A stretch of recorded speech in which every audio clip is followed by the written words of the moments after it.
Hello guys, അപ്പോൾ ഇന്ന് ലാബൊന്നും ഇല്ലാത്തതുകൊണ്ട് ഞങ്ങൾ വീടിൻ്റെ അവിടുത്തെ ഒരു പാടത്തൊക്കെ പോയിട്ടുണ്ടായിരുന്നു കേട്ടോ. അപ്പോൾ അവിടുത്തെ വിശേഷങ്ങൾ കണ്ടാലോ.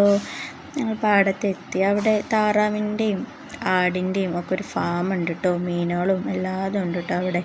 അപ്പോൾ ഞങ്ങൾ അവിടെ ഒക്കെ ഒന്ന് കാണാൻ പോയതാണെന്ന്. എന്നിട്ട് ഞങ്ങളവിടെ ഒരു ചാല് തോട് എന്നൊക്കെ പറയും, അവിടെ പോയിരുന്നു. അതിൻ്റെ അപ്പുറത്ത് തന്നെ കുളം ഉണ്ട് കേട്ടോ. ഞങ്ങൾ പോയ സമയത്ത് ചെറിയൊരു ചാറ്റൽ മഴ പെയ്യുന്നുണ്ടായിരുന്നു കേട്ടോ. അപ്പോൾ ഞങ്ങളവിടെ കുറച്ച് നേരം കാലമൊക്കെ ഇട്ടിരുന്ന് മീനൊക്കെ പിടിച്ചിട്ടുണ്ടായിരുന്നു കേട്ടോ. ഞങ്ങൾ അവിടെ നിന്ന് കുറേ നേരം നിന്നിട്ടാണ് മീനൊക്കെ ഞങ്ങൾക്ക് കിട്ടിയത്. നല്ലൊരു അടിപൊളിയായിരുന്നു കേട്ടോ. പിന്നെ ഞങ്ങളവിടെ അടുത്ത് തന്നെ ആയിരുന്നു കേട്ടോ മൂത്താപ്പാൻ്റെ വീടും. മൂത്താപ്പാൻ്റെ വീട്ടിലേക്ക് പോകണ അവിടെയുള്ള കാഴ്ചകളാണ് കേട്ടോ ഞാൻ ഇപ്പോൾ കാണിക്കുന്നത്.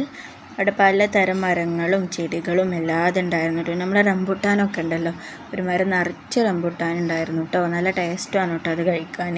പിന്നെ ഞങ്ങൾ മൂത്താപ്പാൻ്റെ വീടെത്തി. കുട്ടീനൊക്കെ കുറച്ച് നേരം ഒന്ന് കളിപ്പിച്ചിരുന്ന് മൂത്തമ്മ ഞങ്ങൾക്ക് പുളിച്ചാറ് തന്നിട്ടുണ്ടായിരുന്നു കേട്ടോ. പുളിയച്ചാറും മാങ്ങ മുറിച്ച് തന്നിട്ടുണ്ടായിരുന്നു.